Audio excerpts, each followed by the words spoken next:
പെണ്ണിന് കല്യാണം ആലോചിച്ച് ചെന്നത് പട്ടാളക്കാരനെ ഭർത്താവ് അറിയാതിരുന്നാ മതി. പിന്നെ മാനനഷ്ടത്തിന് കേസ് വേറെയും. കഴിഞ്ഞ കൊല്ലം വരെ ആ പെണ്ണ് ബാച്ചലറായിരുന്നു.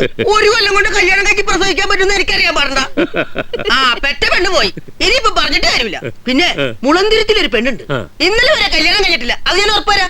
പിന്നെ അറിയപ്പെടുന്ന രീതിയിൽ കുട്ടികളുമില്ല. നല്ല ഉഗ്ര ഫാമിലിയാ. പക്ഷേ കല്യാണം എത്രയും പെട്ടെന്ന് തന്നെ നടത്തണം. ഇല്ലെങ്കിൽ 2 മാസം കഴിയുമ്പോ പെണ്ണ് പെൻഷൻ പറ്റി പിരിഞ്ഞു.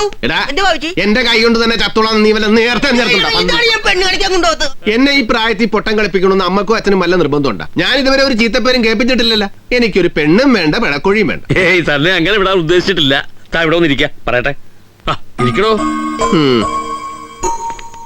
അടുത്ത ആഴ്ച മാമോദിസ മുങ്ങി പള്ളിപ്പെരുന്നാൾ നടത്തി കഴിഞ്ഞാൽ ഉടനടി തന്റെ വിവാഹം. പാലത്തറയിലെ റോസ്മേരിയെ നീ കണ്ടിട്ടുള്ളല്ലേ? ആ കുട്ടി എങ്ങനെയാ? അതിന് പൊക്കമില്ല. പൊക്കം നമ്മുടെ ഗ്ലാഡീസിന്റെ അത്രയെങ്കിലും വേണ്ടേ? അല്ല ബാബുജി, നമുക്ക് കൈതമലയിലെ ആലീസായാലാ? അവള് നിന്നെ പോലെ കാക്കക്കർബിയല്ലടാ കരിവണ്ടേ. നിറം നമ്മുടെ ഗ്ലാഡീസിന്റെ അത്രയെങ്കിലും വേണം. മായിത്തറയിലെ സെലീനയോ? അയ്യോ, അവക്ക് ആകപ്പാടെ ഈ എരിവാരി പോലെ ഇത്തിരിക്കോളം മുടിയേ ഉള്ളൂ. മുടിയെന്ന് പറഞ്ഞാൽ നമ്മുടെ ഗ്ലാഡീസിന്റെ അത്രയും മുടി വേണമെന്നുള്ള കാര്യം എനിക്ക് നിർബന്ധമാണ്. എന്നാ പിന്നെ തനിക്ക് ഈ ഗ്ലാഡിസിനെ തന്നെ വിവാഹം ചെയ്തൂടെ?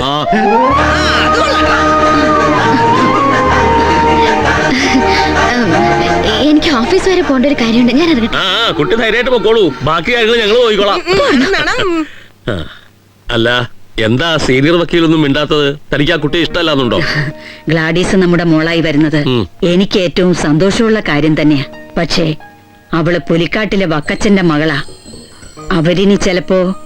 അതെ, ഈ പുലിക്കാട്ടിലെ വക്കച്ചനും ഈ വക്കീലുമായിട്ട് കുറെ നാളായിട്ട് നല്ല സ്നേഹത്തിലാണ്. നമ്മളെ വാവച്ചിയാണെങ്കിൽ ഇടി പഠിച്ച് തന്നെ ഗ്ലാഡീസ് വക്കീലിന്റെ ആങ്ങളെ മരം നെഞ്ചെത്തുന്നു. ആ വീട്ടിൽ പെണ്ണാലേക്ക് ചെന്നാലേ നമ്മുടെ ബുഷിന്റെ മോളെ സദാഹുസേന്റെ മോന് പെണ്ണുകാണാൻ ചെന്നോട്ടിരിക്കും.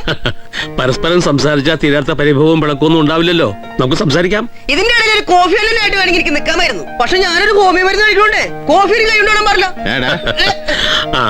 ഇനിയിപ്പോ അവർ ഈ ബന്ധത്തിന് സമ്മതിച്ചില്ലാന്നിരിക്കട്ടെ, താൻ പേടിക്കണ്ട. തനിക്ക് വേണ്ടി ഈ അച്ഛൻ ഒരു തെമ്മാടിത്തരം കൂടെ കാണിക്കും. തന്റെ ഈ അമ്മയെ വിളിച്ചിറക്കി കൊണ്ടുവന്നത് പോലെ അച്ഛൻ ആ കുട്ടിയെ വിളിച്ചിറക്കി കൊണ്ടുവന്ന് നിങ്ങളുടെ വിവാഹം നടത്തി തരും.